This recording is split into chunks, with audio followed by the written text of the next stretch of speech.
আসসালামু আলাইকুম, সবাই কেমন আছেন? আলহামদুলিল্লাহ আমি ভালো আছি। আজকে দুপুরের আয়োজন এগুলো হচ্ছে তেলাপিয়া মাছ। সকালে বললাম যে বাজারে যাচ্ছি, বাজার থেকে তেলাপিয়া মাছ নিয়ে আসছি, ইলিশ মাছ নিয়ে আসছি। ইলিশ মাছটা ফ্রিজে ঢুকাই দিছি আগেই। আর এখানে গুড়া চিংড়া নিয়ে আইছি, এটা হচ্ছে ছোট ছোট চিংড়ি মাছ নিয়ে আসলাম।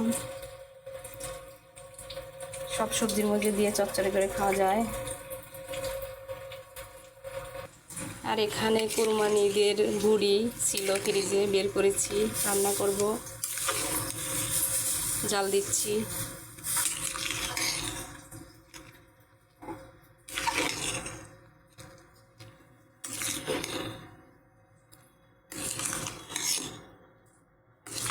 এটাই পরিষ্কার করে কেটে ধুয়ে রান্না করব।